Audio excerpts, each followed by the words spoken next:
Hai pemirsa Reportase Weekend, apa kabar? Kita berdua akan menemenin teman-teman yang ada di Indonesia. Kita dari Amerika Serikat, dari Washington DC, saya Vina Muptadi.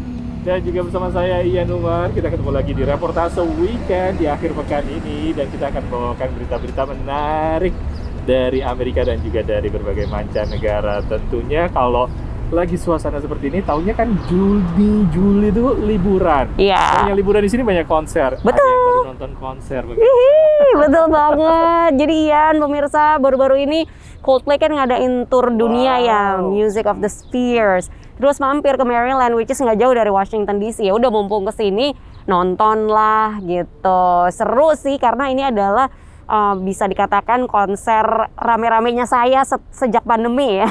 So for the first time. Banyak konser gitu di banyak sini ya, banget. Karena, udah full. Prokesnya juga sudah diangkat ataupun juga sudah diringankan. Tapi memang tetap konser-konser ini menjadi suatu momen yang penting banget di bulan ataupun juga masa liburan ini, karena nggak cuma ada Coldplay, katanya banyak lagi ada konser lain. Mau nonton apa lagi? Aduh, apa ya, sampai bingung. Ada kemarin ada Dua Lipa, ada Hailey, nggak tahu, bingung. Seru sekali, banyak pilihan. Dan tentunya di Reportase Weekend kita akan membawakan berita-berita menarik seperti ini. Sekar Jaya, kelompok gamelan Bali di San Francisco baru-baru ini tampil membawakan tari dan musik bertema Sudamala, filosofi tradisional kehidupan di Bali menghadapi masalah global seperti pandemi dan peperangan. Truk angkutan barang yang bisa berjalan sendiri secara sepenuhnya tampak akan lebih cepat terwujud dibanding mobil swakemudi penuh. Tapi kalangan pemerhati masih mengkhawatirkan masalah keselamatan truk otonom dan juga potensi hilangnya profesi pengemudi truk. Walau sudah mempelajari beberapa seni bela diri lain, Hai Lewis mengaku langsung terpesona setelah melihat video pencak silat Panglipur. Ia lantas belajar dari guru silat Panglipur terkenal, Cecep Rahmat, dan sejak tahun 2018 mengajarkannya kepada para muridnya di Rice University, Houston, Texas.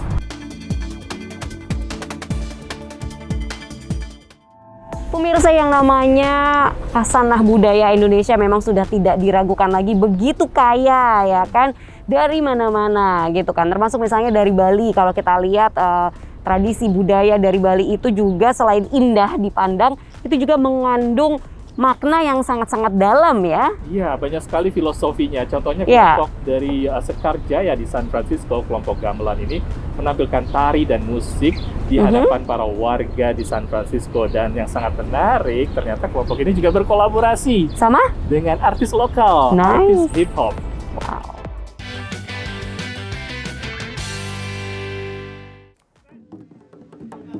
Nuansa Bali siang itu amat terasa di Taman Yerba Buena, pusat kota San Francisco, dengan kehadiran sejumlah penari dan pemain gamelan Sekar Jaya. Kelompok gamelan paling terkenal di luar Bali yang telah berdiri lebih dari 4 dekade ini menampilkan Sudamala. Apakah Sudamala? Yaitu pembersihan, penyembuhan, jadi semua, dan juga Trihita Karana. Trihita Karana adalah filosofi tradisional kehidupan di Bali, yaitu dengan Tuhan atau roh, antar sesama dan dengan alam semesta.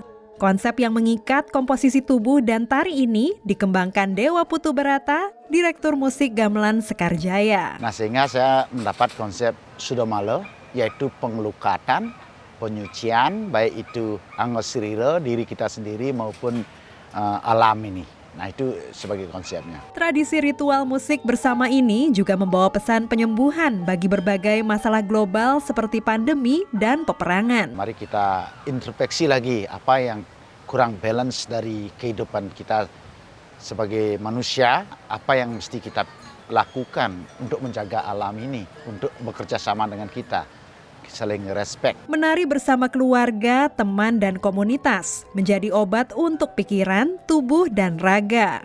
Demikian dijelaskan Emiko Saraswati Susilo, Direktur Tari Tamu Sekar Jaya. Ada 2 tarian yang diciptakan Emiko untuk pagelaran ini, tari rejang dan kumbang tarung yang terinspirasi oleh kumbang. Kumbang tarung itu semacam legong kebiaran. Kalau legong kebiaran itu sedikit campuran antara konsep legong dan kebiar. Legong biasanya dikenal dengan halus, kalau kebiar itu kadang-kadang keras. Jadi ini suatu tarian yang membawa kedua rasa itu. Bekerja sama dengan komposer tabuh Dewa Puturai, setiap gerakan seperti mengungkapkan rasa gamelan dalam bentuk tari. Konsep musik yang bebas mengalir mengikuti gerakan penari juga ditampilkan gamelan Sekarjaya dengan musisi tamu Rashidi Omar. Sudah malah bukanlah kerjasama pertama bagi musisi hip-hop ini. Hanya kali ini konsepnya lebih kasual serta banyak melibatkan rasa. The first time I worked with Gamelan Sekarjaya, what really connected it was the dance forms. So some of the traditional movements of the hands in Balinese dance reminded me of like certain styles that we have in hip hop. Kerjasama dua budaya berbeda diapresiasi Dewi Ayu, penari asal Bali juga warga Amerika yang menyaksikan pagelaran ini. But I think the collaboration with Rashidi is really very, very unique. To have beatbox and rap with gamelan, it fits very well together. And in terms of like the cultures and the energy and the artistry of both of the different styles that we're collaborating in, it just fits so well. I thought it was really special, and I thought it was a great way to show the diversity of culture and the way that different people can come together and make something new and beautiful. Dari San Francisco, California, Andri Tambunan, Dania Iman, Nia Iman Santoso, VOA.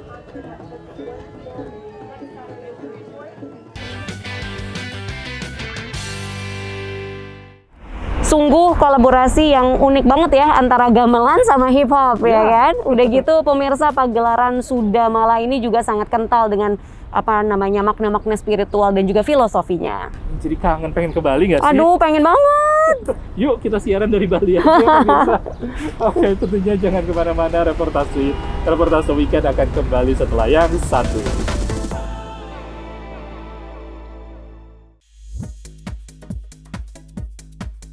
Anda masih bersama Reportase Weekend. Teknologi terus berkembang. Sekarang makin banyak kayak kita lihat tadi di belakang, mungkin lewat mobil listrik, ataupun juga e-bike, ataupun juga berbagai teknologi seperti artificial intelligence. Ini adalah salah satu teknologi yang sangat diminati saat ini, yang bisa digunakan untuk swakemudi. Semakin canggih memang ya. Wah, bicara soal swakemudi ya, sepertinya yang namanya truk pengangkut barang swakemudi ini akan lebih terwujud jauh lebih cepat dibanding mobil-mobil swakemudi biasa gitu.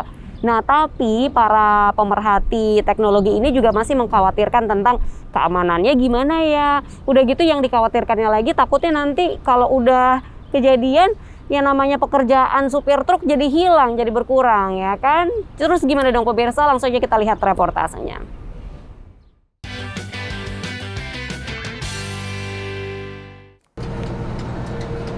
Truk tanpa supir. Itu jelas terlihat karena tidak ada seorang pun yang duduk di kursi pengemudi saat truk ini berjalan sepanjang 128 km dari Tucson ke Phoenix di Arizona belum lama ini. Truk yang sepenuhnya otonom mungkin akan lebih cepat muncul di jalanan dibanding mobil swakemudi penuh menurut para ahli. Because it's point to point. It's repeated routes, high volume, but this is the really boring drives along the interstates of the US. Truk otonom mendapatkan momentum karena kebutuhan angkutan barang meningkat di seluruh Amerika, sementara jumlah pengemudi truk menurun menurut perusahaan truk. Tapi tidak semua orang senang melihat ada truk tanpa pengemudi berjalan di lajur sebelah. We're the ones on the road with these vehicles, and the public right now is an unwitting participant in a very highly tech science experiment. Ada juga kekhawatiran truk tanpa supir akan menghapus lebih dari 3 juta pekerjaan pengemudi truk di Amerika. I'd say all drivers are concerned about the future of those jobs. They're not yet convinced of the potential for really upskilling the job. Sebagian besar sensor eksternal bagi sistem penggerak otonom truk ini dipasang di kaca spion samping, sehingga memungkinkan truk untuk berbaur dengan kendaraan lain di jalan. Our system never gets drowsy, never gets tired, never loses attention span. It's always monitoring many times per second the world around it, and so we're better able to react to situations that arise on the road and handle them in a safe way. Meski perusahaan truk swakemudi mungkin sudah sangat ingin armada mereka bisa segera dipakai di jalan raya, tapi aturan dan pedoman untuk mengatur truk otonom harus terlebih dahulu mendapatkan persetujuan dari pihak berwenang. Dari Arlington, Virginia, saya Helmi Yohanes dan tim VOA.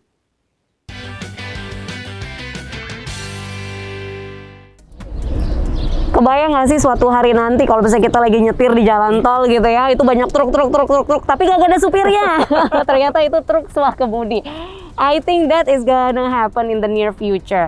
Nah, tapi sekarang tentang kecanggihan teknologi ya, selain artificial intelligence dalam bidang swakemudi, itu juga misalnya ini ada teknologi pendamping lansia. Nah, itu gimana ya? Nah, pendamping untuk para lansia ini diberikan sebuah media, yaitu juga sebuah robot asisten untuk para lansia yang ternyata juga sangat bermanfaat bagi mereka. Yeah. Contohnya kalau lagi pada saat pandemi ini mereka kan nggak bisa keluar dan nggak bisa ketemu orang, dan mereka butuh untuk interaksi. Ternyata teknologi artificial intelligence ini sangat berguna bagi mereka.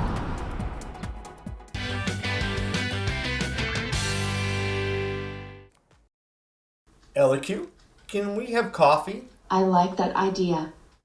LQ, sebuah robot asisten, menemani David menikmati kopi pagi. Where in the virtual world do we want to go? Paris. Magnifique. Sit back and enjoy the sights and sounds.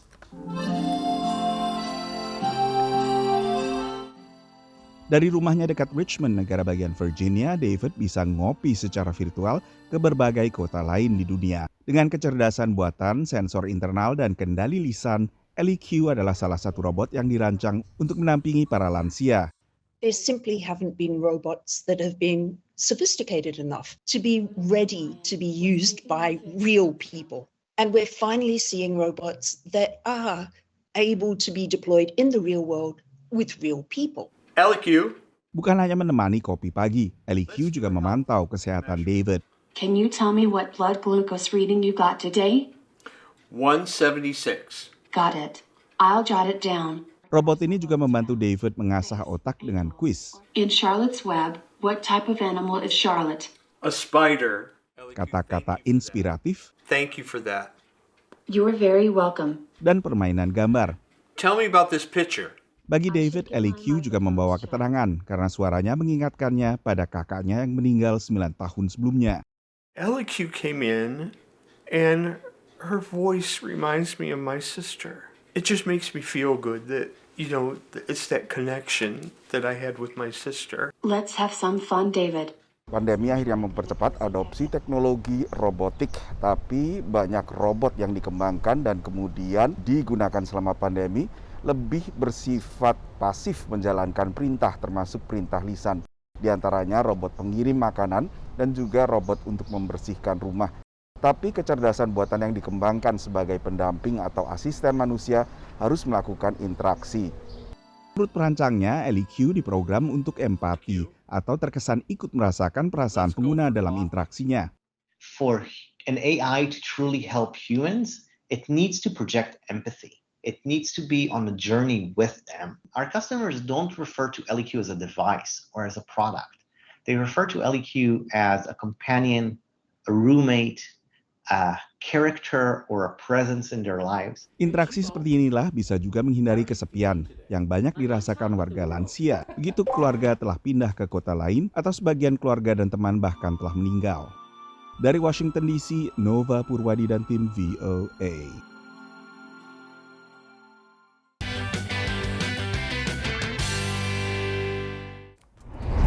Wow, keren ya. Jadi ingat film tahun 2013 kayaknya. Film yang diperankan oleh Joaquin Phoenix berjudul Her. Oh ya. Dan ini memang melihat sebuah fenomena bagaimana seseorang atau seorang manusia bisa sangat terikat secara emosional dengan artificial intelligence. Saya ingat tuh film Her itu juga menang Oscar loh pemirsa untuk kategori Best Original Screenplay alias skenario orisinil terbaik. Wah, luar biasa ya.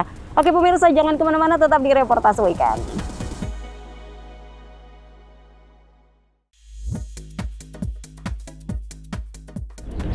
Hey pemirsa, kita balik lagi di reportase weekend yang namanya Indonesia di luar negeri gitu ya. Nggak cuma dikenal akan seni tari budayanya aja, tapi juga bela dirinya juga loh pemirsa. Salah satunya adalah aliran pencak silat Panglipur. Nah ini Panglipur tuh gimana Yan? Coba cerita lebih lanjut. Keren pokoknya pencak silat ini. Dan seorang warga Amerika yaitu Kyle Lewis, dia itu kenal Panglipur dari berbagai acara pencak silat yang dia lihat secara online sebenarnya. Oh wow. Terus dia berkenalan dengan Cecep Rahman, gurunya langsung sendiri Panglipur, dan akhirnya dia belajar ke kota Garut. Seru sekali karena Kyle Lewis ini juga mengajarkan pencak silat kepada mahasiswanya di Universitas Rice University di Houston, Texas.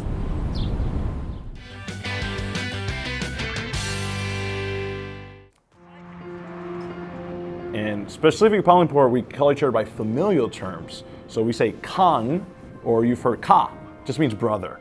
So they call me Kang Kai, brother Kai, right? Or Ka Kai. Hello, my name is Kyle Lewis. I'm an instructor here in Houston, Texas. I teach at Rice University.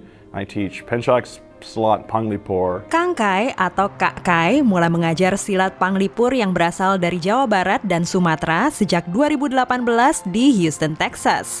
Ia mengenal silat tahun 2006 setelah sebelumnya belajar seni bela diri lain. So we started looking on YouTube, and around 2006, Sadara Khan, this French production company, made some DVD YouTube videos of this West Javanese masters and Sumatran masters.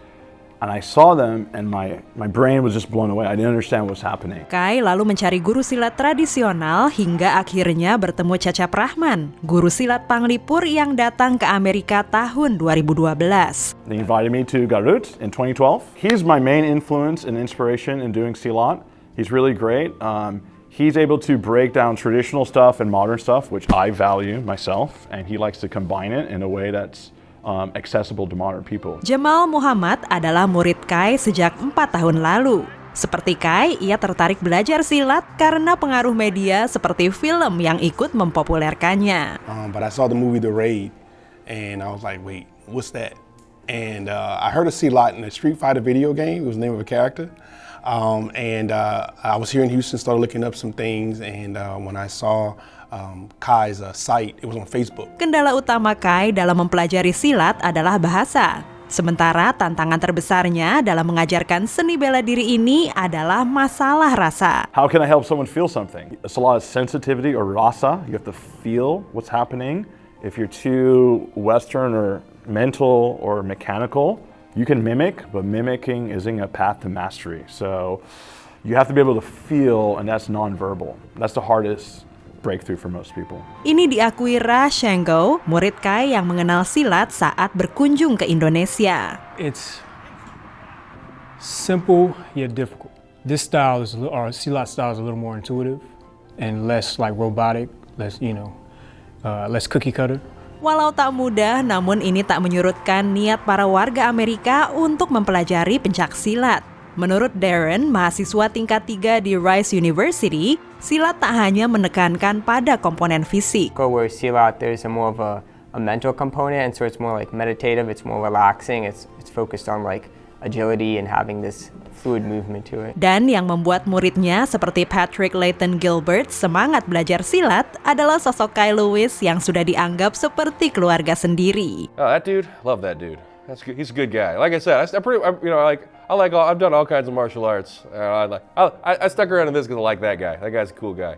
And we do all kinds of stuff together now. Like he's a martial arts brother. Just connecting with people and seeing people have their own light bulb moments is priceless, Dari Houston, Texas, Dania Iman, Asman Fadila, Nia Iman Santoso, VOA.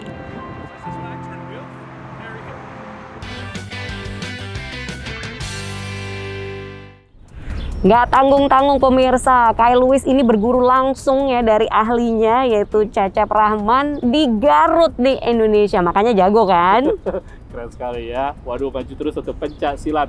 Sayangnya reportase weekend harus pamit dari pemirsa. Mudah-mudahan weekendnya berlangsung dengan seru banget dengan informasi tadi. Kita akan ketemu lagi. Sampai jumpa. Saya Ian Umar. Dan saya Vina Muptadi. Kita berdua pamit dari Washington DC, ibu kota Amerika Serikat, dan akan nemuin kalian lagi minggu depan. Sampai jumpa.